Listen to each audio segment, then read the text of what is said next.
The plateau goes quiet after the last crawler drops off the ridge. I stand there and listen to the engine fade. Solon at the wheel.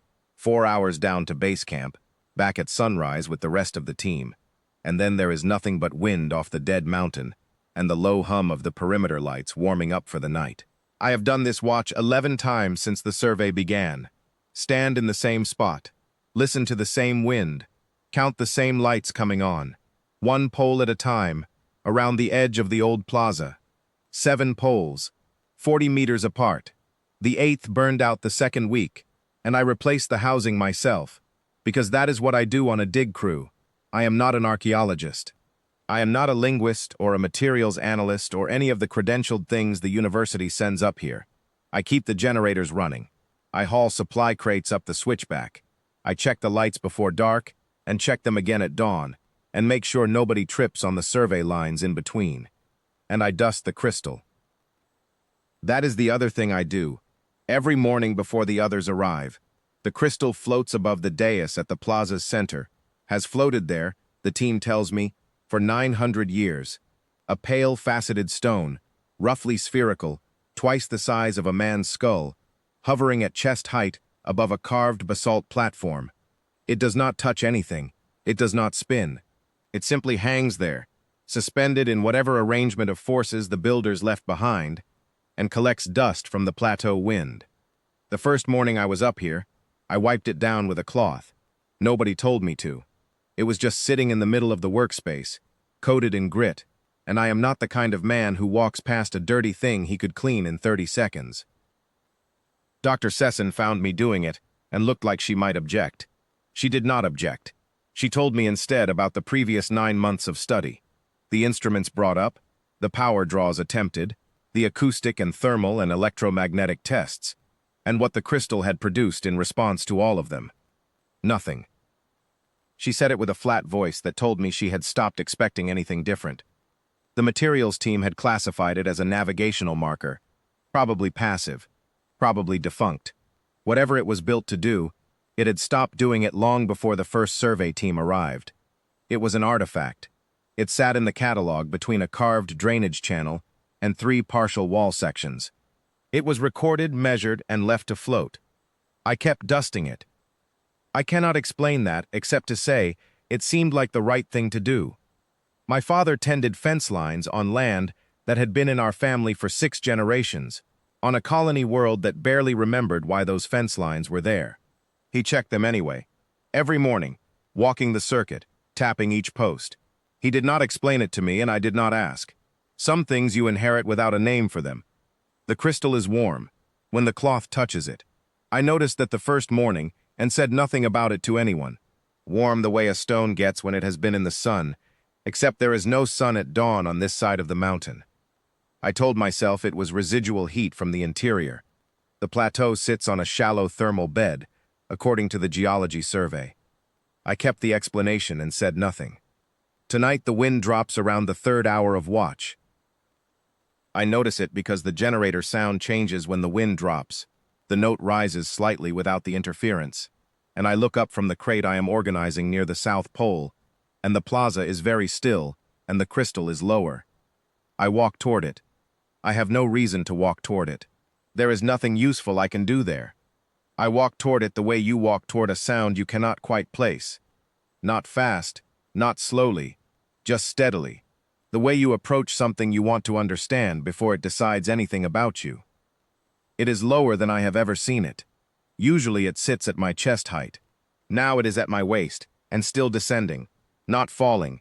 It moves the way a careful person moves, deliberate, controlled. Its facets catch the perimeter light and break it into thin, pale lines across the basalt. I stop at the edge of the dais. The crystal stops too. It is level with my hand. My right hand, the one resting at my side. And I think of nothing particular. I think of the generator sound, and the wind being gone, and the fact that Solon will be back at sunrise, and whether I left the south side crate latched. I think of my father walking the fence line in the dark with a small lamp, tapping each post with his knuckle, checking what was in his care. I open my hand. The crystal moves into it. It weighs nothing, less than nothing. There is a faint upward pressure, as if it is offering itself rather than being held. The warmth I felt through the cloth is different now, skin to facet. It is not heat, it is resonance. It moves through my palm and up my forearm and into my sternum, and I think, this is what it always felt like. I just couldn't reach it through the cloth. There is a long silence. Not the silence of something waiting, the silence of something that has been patient for a very long time and has just now found what it was patient for. It speaks through my chest. Not in any language I know, not in any language the linguists cataloged from the wall inscriptions, but somehow I understand it the way you understand music before you understand the words. 2 lines. The second is longer. The first is the one I will remember until I die. You kept the light, last vigil. I stand there with the crystal in my hand and the words sitting in my sternum, and I do not move for a long time. What comes after, I piece together slowly, because it does not arrive in order. It arrives the way understanding arrives, when you have held a fact at a distance for years, and then one morning you pick it up and feel what it actually weighs. The perimeter lights, the 7 poles, 40 meters apart, ringing the plaza. 8 poles, before one burned out, before I replaced the housing. The circuit. I think about the catalog entry for the plaza. Pre-settlement, purpose unconfirmed, possibly ceremonial, boundary markers of unknown function around the central dais. I think about the word boundary. I think about my father walking his fence line. I think about his father, who worked the survey crews on this same world before the university teams arrived, and his father before that, who was born on a transport ship and never knew anything about Oreth Kaun, except that his father had asked him to remember a particular grid coordinate on the plateau. Remember it, and go there when you can. He went there. He could not have told you why. He walked the edge of the old plaza in the dark, which was the only time the place made him feel like himself, and he kept doing it until the next generation came to do it instead. The circuit was never boundary markers. It was a landing approach. 7 lights burning in a known pattern, maintained by the same lineage of hands for 900 years. Not because anyone was told to, because some inheritances do not need instructions.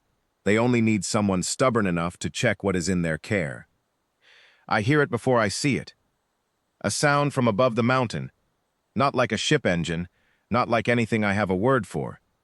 More like the space between sounds, a deepening, a pressure change, something vast adjusting its approach to match the lights it has been tracking since before my grandfather's grandfather was born. The crystal is warm in my hand. I look up. I do not let go. Some things you inherit without a name for them, and some things, when they finally find you, do not need you to understand. They only need you to have been there, to have shown up, in the dark, with the lights on, to have kept the circuit.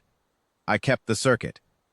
The sky opens, and I hold the light steady, the way my father taught me, which is to say, without ceremony, without grandstanding, without looking away, just the plain and stubborn fact of a man who was here when it mattered, holding what was in his care.